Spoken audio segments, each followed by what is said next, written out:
Hello everyone, this is Vandana and welcome to CTET Adda. Start करेंगे आज का टॉपिक प्रोडक्शन और रिप्रोडक्शन में हम पढ़ने वाले हैं कि फर्स्ट टेस्ट ट्यूब बेबी कौन था और उसके बारे में कुछ इंपॉर्टेंट क्वेश्चन करेंगे और टेस्ट ट्यूब बेबी कैसे बनते हैं ये भी हम आज के सेशन में पढ़ने वाले हैं। तो चलिए स्टार्ट कर लेते हैं। जो लोग चैनल पर नए हैं तो चैनल को सब्सक्राइब करके बेल आइकन को प्रेस कर लीजिए जिससे अपडेट आप तक सबसे पहले पहुंच जाए और आपको यहाँ पे कोई भी ऐसी चीज नहीं बताई जाएगी जो कि आपके एग्जाम के बाहर से हो।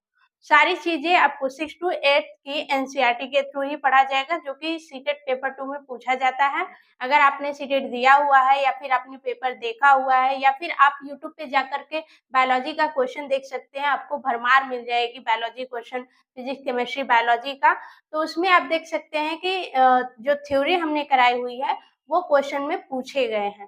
ठीक है, तो चलिए स्टार्ट कर लेते हैं और सेशन पसंद आए तो लाइक और शेयर जरूर करिएगा और कमेंट करके हमें अपना फीडबैक जरूर दीजिएगा कि आपको सेशन कैसा लगा है। तो स्टार्ट कर लेते हैं। हम पढ़ने वाले हैं कि टेस्ट ट्यूब बेबी क्या होते हैं और उनका प्रोसेस क्या होता है। ठीक है, साथ साथ हम सरोगेसी भी देखेंगे कि सरोगेसी क्या होती है। ठीक, तो स्टार्ट कर लेते हैं। यहाँ पे पहले एक चीज हम जानेंगे कि मेंढक का जो चाइल्ड फॉर्म होता है उसको जैसे मतलब मछली हो गया या मेंढक हो गया, उसके चाइल्डिश फॉर्म को लार्वा बोलते हैं। ठीक, लार्वा। तो मेंढक जो होता है वो हैचिंग के द्वारा, किसके द्वारा? हैचिंग। हैचिंग के द्वारा क्या होता है? टेडपोल बनता है।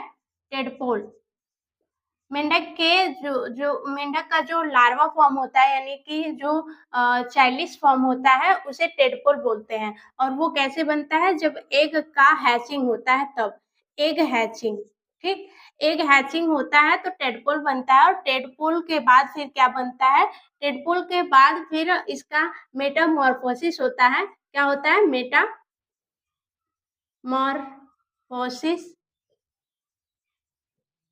यानी कि कायांतरण होता है। कायांतरण के बाद ये क्या बनता है? अडल्ट बनता है। अडल्ट बनता है यानी कि वयस्क बनता है। ठीक, वयस्क बनता है। लेकिन यहाँ पे जो मेटामॉर्फोसिस है इसके लिए एक प्रोसेस चाहिए होता है। वो क्या होता है? इसके लिए एक हार्मोन की आवश्यकता होती है। हार्मोन की आवश्यकता होती है और वो कौन सा हार्मोन है? वो हार्मोन है थायरॉक्सिन। थायरॉक्सिन। ठीक, थायरॉक्सिन हार्मोन की आवश्यकता होती है किसके लिए? कायांतरण के लिए। और थायरॉक्सिन हार्मोन के लिए आयोडीन की आवश्यकता होती है। ठीक है, आयोडीन होना कंपल्सरी है, जरूरी है, तभी उसमें थायरॉक्सिन हार्मोन प्रोड्यूस होगा और थायरॉक्सिन हार्मोन रहेगा तभी क्या होगा? कायांतरण होगा। ठीक है, तो यहाँ पे एक क्वेश्चन पूछ सकता है आपसे कि एक कुआं है, कुआं में मेंढक है, मेंढक रहते हैं। ठीक, मेंढक रहते हैं तो उसमें यानी कि कुएं में उसमें किस किस एलिमेंट की आवश्यकता होगी? ठीक, तो यहाँ पे हमारा आंसर क्या होगा? आयोडीन। ठीक, यानी कि कोई भी ऐसा प्लेस जहाँ पे मेंढक रहते हैं तो वहां आयोडीन का होना कंपलसरी है। आयोडीन होना ही चाहिए। ठीक है, अगर आयोडीन नहीं है तो मतलब वहां पे मेंढक एग्जिस्ट नहीं कर सकते। ठीक, तो ये रहा थोड़ा सा इम्पोर्टेंट टॉपिक जो कि आपके क्वेश्चन में पूछ सकता है। अब चलेंगे हम टेस्ट ट्यूब बेबी का डिस्कस करेंगे कि कैसे बनते हैं। ठीक, उसके बारे में पढ़ेंगे और फिर उसके बाद सरोगेसी पढ़ेंगे कि सरोगेसी क्या होता है। फिर उसके बाद हम जानेंगे कि वर्ल्ड का जो फर्स्ट टेस्ट ट्यूब बेबी था वो कौन था, उसके पेरेंट्स क्या थे, उसका बर्थ कब हुआ था और डॉक्टर्स कौन थे, यानी कि चिकित्सक कौन थे जिन्होंने टेस्ट ट्यूब बेबी बनाया। ठीक, ये सारी चीजें हम आज के सेशन में डिस्कस करेंगे। तो हम पढ़ेंगे test tube baby. Test tube मतलब परख नली, हमने देखा होगा लैब वगैरह में इस तरीके का होता है। ठीक है, टेस्ट ट्यूब जो होता है वो इस तरीके का होता है, लैब में हमने देखा होगा। ठीक, तो इसमें हम पढ़ेंगे जो टेस्ट ट्यूब बेबी होता है, हमें पता है कि जो फर्टिलाइजेशन होता है उसको होने के लिए एक स्पर्म और एक ओवम की जरूरत होती है। ठीक है, स्पर्म यानी कि शुक्राणु, एक शुक्राणु मेल का जो गैमेट होता है, मेल गैमेट, और एक ओवम यानी कि फीमेल गैमेट यानी कि अंडाणु। ठीक है, उससे क्या होता है जब हम फर्टिलाइजेशन कराते हैं, ठीक, तो यहाँ पे हम ले लेते हैं एक मेल गैमेट स्पर्म, फीमेल में क्या होता है, फीमेल में होता है ओवम यानी कि शुक्राणु, यहाँ पे अंडाणु। ठीक, जब फर्टिलाइजेशन होता है, ठीक है, तो इनको हम क्या करते हैं, एक टेस्ट ट्यूब लेते हैं और टेस्ट ट्यूब में एक स्पर्म और एक ओवम को फर्टिलाइज कराते हैं, तो क्या बन जाता है, जाइगोट बन जाता है। क्या बन जाता है, जाइगोट यानी कि युग्मक। ठीक, युग्मक बन जाता है और इस युग्मक से फिर क्या होता है, एक एम्ब्रियो तैयार होता है। ठीक है, एम्ब्रियो यानी कि भ्रूण, यानी कि भ्रूण तैयार होता है और जाइगोट से भ्रूण बनने में लगभग 1 वीक का टाइम लगता है। 1 वीक में क्या होता है, जाइगोट से एम्ब्रियो बनता है। ठीक, अब इस एम्ब्रियो को हमने जिस फीमेल से यानी कि जिस मदर से ये लिया था ओवम, उसी मदर के क्या करते हैं, यूटेरस में, यूटेरस यानी कि गर्भ में इसे आरोपित कर देते हैं। जो एम्ब्रियो होता है, हमने क्या करा था, एक पेरेंट है, ठीक, अभी पेरेंट नहीं बने हैं, ठीक है, तो एक मेल स्पर्म लिया हमने और एक फीमेल का ओवम लिया हमने और इसे टेस्ट ट्यूब में क्या किया, इसका फर्टिलाइजेशन कराया। फर्टिलाइजेशन के बाद बन गया जाइगोट। जाइगोट के बाद 1 वीक बाद ये एम्ब्रियो बन जाएगा और एम्ब्रियो को हम वापस से उसी मदर के यूटेरस में यानी कि गर्भ में इसे आरोपित कर देंगे, जिस फीमेल से हमने ओवम लिया था। आरोपित करने के बाद वो क्या होगा कि जब वो प्रॉपर भ्रूण जो प्रॉपर भ्रूण का विकास हो जाएगा, क्या हो जाएगा, विकास, पूर्ण विकास। ठीक, पूर्ण विकास हो जाने पर जो फीमेल है यानी कि महिला शिशु को जन्म देती है। क्या देती है, जन्म देती है और इस शिशु को क्या बोलेंगे, टेस्ट ट्यूब बेबी बोलेंगे, टेस्ट ट्यूब बेबी कहते हैं। ठीक, इतनी बात आई होप समझ में आ गई होगी कि टेस्ट ट्यूब बेबी का प्रोसेस क्या होता है। ठीक है, और इसी में हम देखेंगे कि सरोगेसी क्या होता है।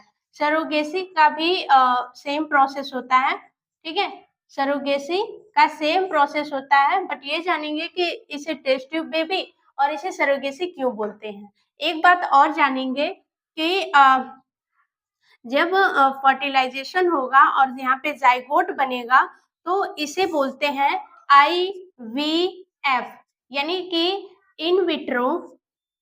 जो यहाँ पे हम एक स्पर्म और एक ओवम का फर्टिलाइजेशन हो रहा है, तो इस फर्टिलाइजेशन को हम बोलेंगे इन विट्रो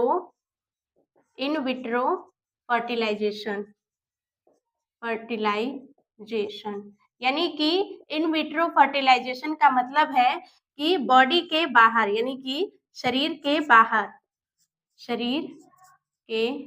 बाहर निषेचन। ठीक, निषेचन। तो इतनी चीजें हमें क्लियर होनी चाहिए, ठीक। अब सरोगेसी की बात करते हैं। तो सरोगेसी में सारा प्रोसेस सेम होता है। हम एक मादा का ओवम लेते हैं और एक स्पर्म लेते हैं, उसको फर्टिलाइज कराते हैं। इसे भी आईवीएफ बोलते हैं, इन विट्रो फर्टिलाइजेशन बोलते हैं। और यहाँ पे फिर जाइगोट बनता है। 1 वीक बाद फिर भ्रूण का निर्माण होता है, यानी कि भ्रूण बन जाता है। और इस भ्रूण को जब हम सेम फीमेल के यूट्रस में आरोपित न करके हम कहाँ आरोपित करते हैं, एक दूसरी महिला के यूट्रस में, ठीक है। जब दूसरी, यहाँ पे सरोगेसी का मतलब है किराए की कोख, किराए की कोख, ठीक। तो किराए की कोख मतलब कि किसी फीमेल का जो ओवम होगा, लेकिन जो कोख होगी वो किसी दूसरे फीमेल की होगी, ठीक है। दूसरे महिला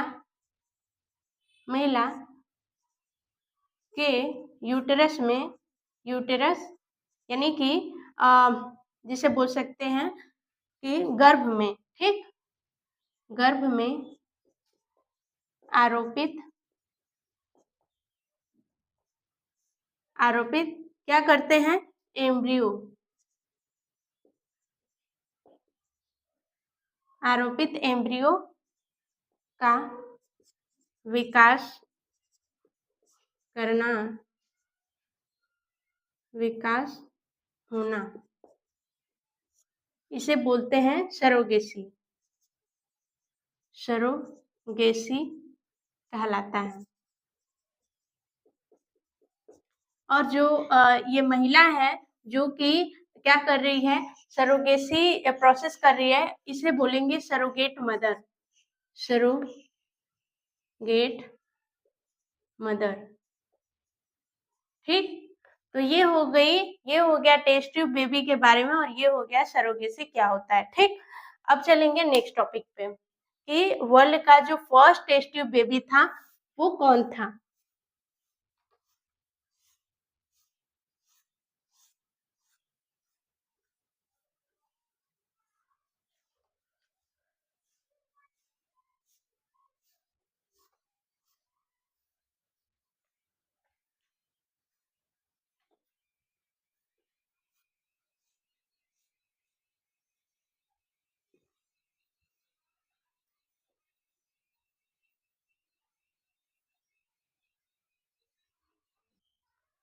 यहाँ पे लिखेंगे world test tube, world first test tube baby. ये उसके पेरेंट्स का नाम क्या था, उसका नाम क्या था, ठीक है। और उसको बनाने वाले जो डॉक्टर्स थे, चिकित्सक थे, वो कौन थे, ठीक है। तो ये सारा पॉइंट हम लिखेंगे। तो हम पहले लिखेंगे नेम। तो नेम था लुई जॉय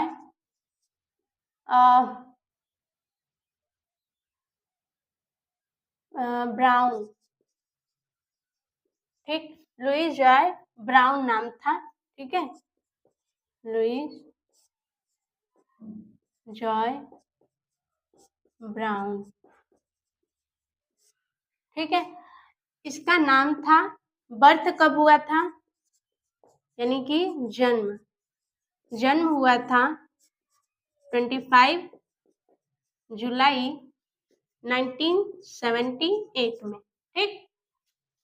उसका जो रहने वाला कहाँ का था, तो मैनचेस्टर, इंग्लैंड,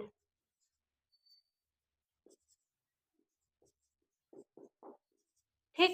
इंग्लैंड का रहने वाला था, ठीक। और इसके पेरेंट्स कौन थे, तो माता थी लेस्ली और पिता थे पीटर ब्राउन।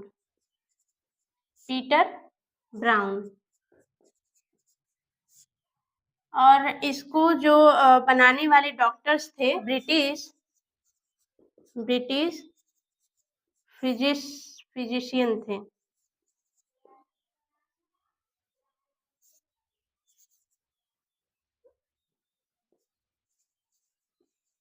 फिजिशियन थे जिनका नाम था पैट्रिक स्टेप्टन, और एक थे रॉबर्ट एडवर्ड। ठीक, ये दोनों थे चिकित्सक, यानी कि जिन्होंने ये बेबी को बनाया था।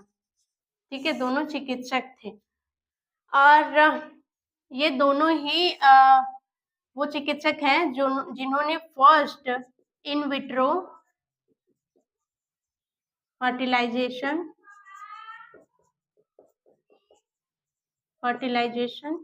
करा या फिर टेस्ट ट्यूब बेबी बनाया, टेस्ट ट्यूब बेबी बनाया। ठीक है, तो ये था पूरा प्रोसेस। आज के लिए रहने देते हैं, बाकी करेंगे नेक्स्ट वीडियो में। और एक और टॉपिक बचा है कि क्लोमिंग क्या होती है और हमारे इंडिया में पहला टेस्ट ट्यूब बेबी कब बना था, कौन था और किसने बनाया था। ठीक है, ये सारी चीजें करेंगे नेक्स्ट वीडियो में डिस्कस। फिर उसके बाद हम करेंगे प्लांट रिप्रोडक्शन, कि प्लांट्स में रिप्रोडक्शन कैसे होते हैं और उसका क्या प्रोसेस होता है, जो कि बहुत इंपॉर्टेंट है, पूछा जाता है क्वेश्चन। आज के लिए रहने देते हैं, मिलेंगे नेक्स्ट वीडियो में। Bye bye, take care and thanks for watching.